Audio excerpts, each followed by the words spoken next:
If you're a 30-something like myself, a motorcyclist, a little out of shape, but you have some spare cash lying around, there's a good possibility that you're experiencing somewhat of a quarter-life crisis. And if that's the case, I'm sure you want to splurge that kind of money on a big new toy to reclaim your life.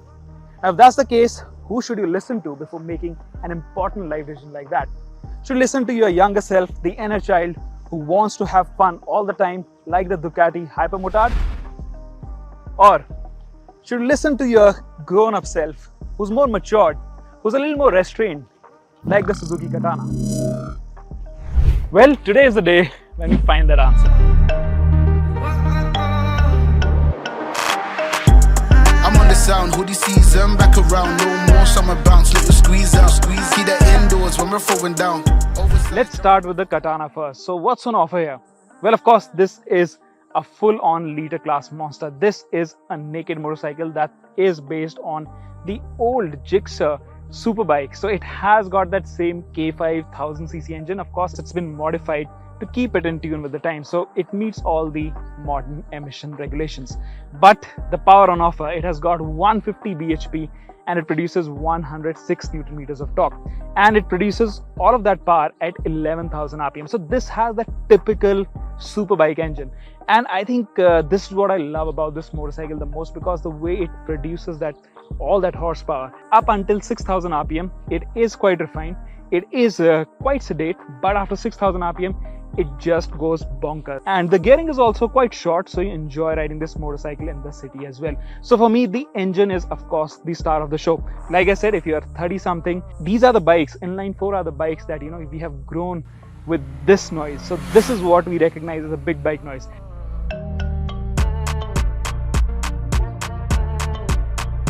Next up is of course the design. Just look at it, it looks fantastic. It has got that neo-retro thing absolutely nailed. This motorcycle is based on the original Katana, as in it's a throwback special, so it goes all the way back to the 1980s.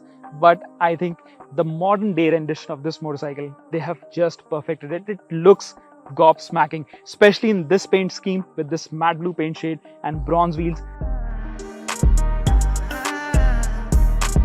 The Katana's ride and handling is a mixed bag, because this is a motorcycle, it's not the sharpest naked motorcycle that you'll find on the market. It is a very manageable motorcycle, I'd say, because if you're riding it in the city, it never really feels its weight, because the balance is such that you always enjoy riding this motorcycle. So when it's between your legs, you don't really feel that weight.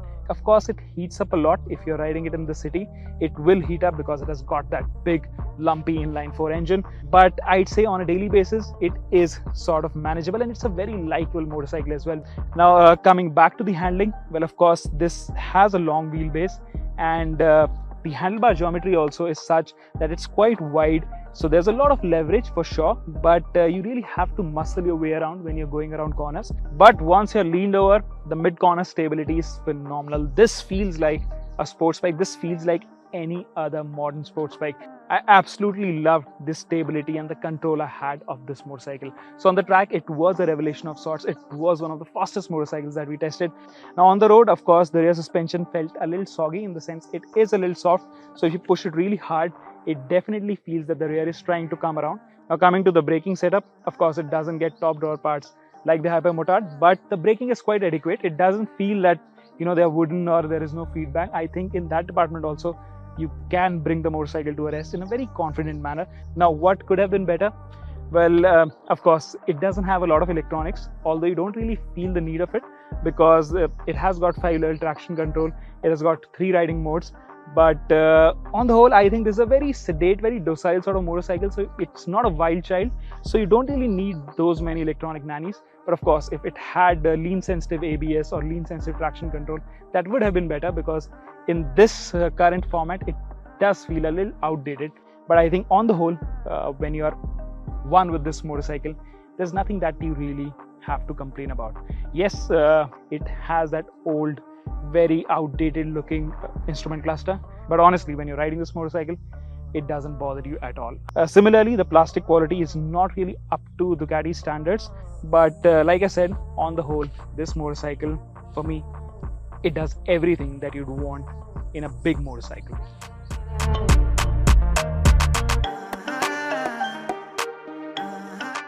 Now, what can I say about this thing? It looks absolutely bonkers even when it's standing still.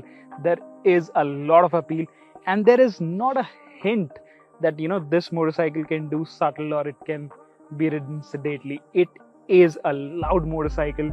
From its paint scheme to its exposed parts, everything in this motorcycle just says that it is mad. So you sit on this motorcycle as if you're sitting on a supermoto, and this is the RVE version, so it has got this flat saddle so that you can slide from front to backwards, shift your weight around.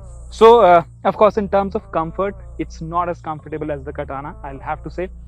Similarly, in terms of accessibility, it has a seat height of 870 millimeters as compared to Katana's 825 millimeters. So if you are a short rider, you will kind of struggle to flat foot.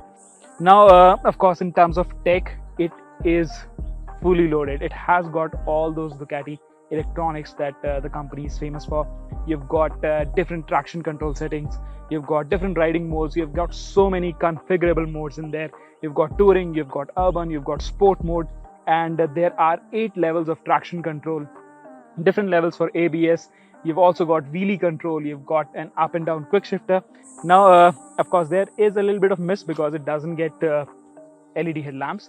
It has got DRLs, but it still uses an halogen headlamp, so it feels a little old school. And like I said in the beginning, this motorcycle, it kind of wakes up the inner child in you, because this definitely feels like a toy. And in that regard also, I think the Hypermotard, how does it feel on the road? Well, again, it is a totally mental motorcycle. There is no filter in the way you ride this motorcycle. Although it falls in the middleweight category, but it has a 937cc Ducati L-twin engine, and it produces 112 bhp and 96 Newton meters of torque. While the Katana, the performance is always sort of sedate. In this, there is absolutely no hint. From the get-go, it's just wild. You twist the throttle and this motorcycle is ready to pop its front wheel. You can't ride it gently. There is absolutely no way you can commute on this motorcycle and feel like a mature rider. However you are going to turn into an absolute hooligan the moment you get on this motorcycle. Now, what I really like about this motorcycle as a daily rider is that it is a small motorcycle. Like I said, the dimensions are quite small. Because the front feels quite agile, it is quite eager to turn in. So in that regard, this motorcycle definitely feels much better. So if you're riding it in the city, I think this is a more fun option. Of course, it's fun everywhere, but in the city, I think if you're not going to ride around, if you're not going to go out on long rides, this motorcycle, it is quite great. This motorcycle, it feels a little one-dimensional. It is mad. It has to be ridden hard all the time. And I think you also have to have that sort of energy when you're always in a mood to have fun, because there is no other way to ride this motorcycle. And even if you're not in a mood to have fun, even if you're not feeling like that, this will definitely put a smile, a wide grin on your face as soon as it sit on this motorcycle. This is quite a safe motorcycle in terms of electronics, but the way that power is delivered, well, it is mad. So you're always scared of this motorcycle. I think that's not the case with the Katana. The Katana is quite gentle. It is fast, but it's quite gentle. But on this motorcycle, you're always scared for dear life. You're always holding on to something. And yeah, coming to the noise, it is completely different from an inline 4 engine. This is a twin L-twin engine. It is quite throaty. It is quite talky. So there is not that induction noise, but it does sound very deep and very raspy in a different way. And especially when you're using the quick shifter, every upshift, there are sort of mini explosions that come out of the exhaust pipes. And even in terms of handling, if you're riding in the city, it's perfectly fine. But if you take it out on open roads, there is no wind protection. And of course, the nature of this motorcycle is that every time you open the gas, it tends to hop. It wants to lift its front wheel. So on the highway, I felt the stability is not that great, especially compared to the Katana, which feels quite sure-footed even at high speeds, even though it doesn't have wind protection, but it feels a little more planted. This, well, it's always trying to do something. There is nothing wrong with the suspension, there's nothing wrong with anything, but it's just that the kind of confidence with that riding style you don't get it with the Hypermotard. Similarly, if you're going hard around corners, it needs a particular style of cornering. You can't put your knee down and try to do regular stuff with this motorcycle. This is a supermoto, so you have to get in that zone. And Again, it doesn't feel as sure-footed as the Katana. Of course, this being a lighter motorcycle, it tips in quite easily, but to maintain your trajectory, it doesn't feel as confident. You always feel that, you know, it is a little soft, it is not following the intended line, and of course, it doesn't have that sort of connection that you get in the Katana. Now, like I said, this requires a totally different sort of cornering style. This is more of a hooligan, so it has to be ridden that way. It is a supermoto. So if you are going to ride it like a normal road motorcycle, if you're going to do normal road motorcycle sort of stuff, so it's not going to reward you. But if you have a certain skill set, I think this motorcycle will be more rewarding.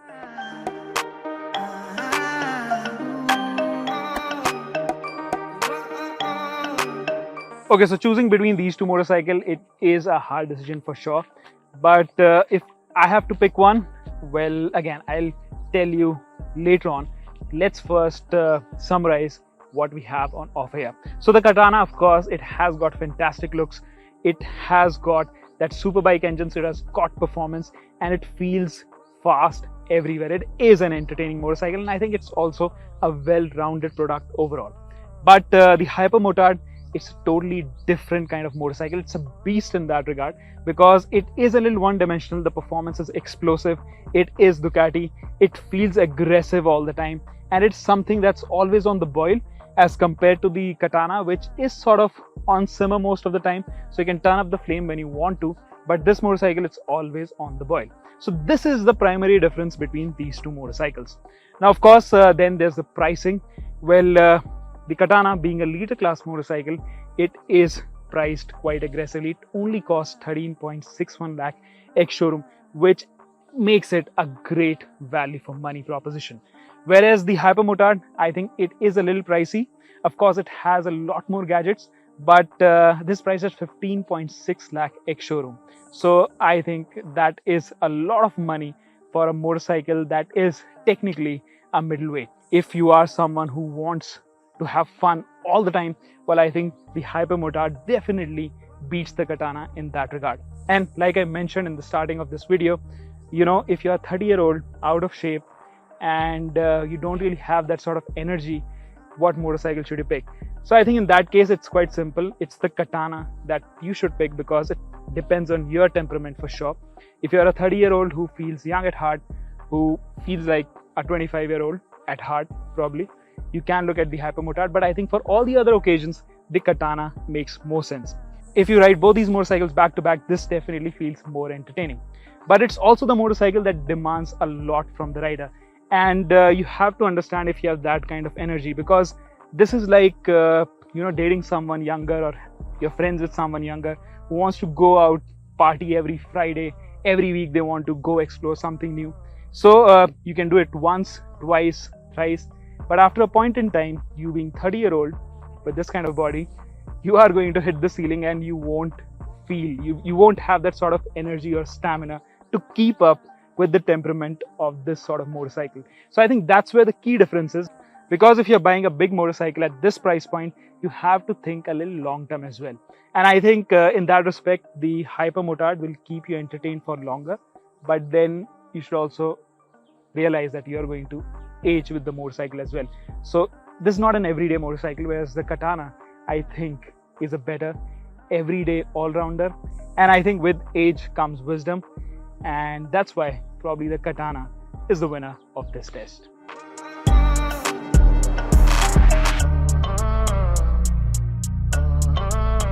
So thank you so much for watching. I know there are 30-year-olds out there who feel more energetic and who might be in favor of the Hypermotard, and I totally agree with you. But if you have any other thoughts, please share with us in the comment section and let us know what you think of this comparison test. And also don't forget to like this video and subscribe to our YouTube channel.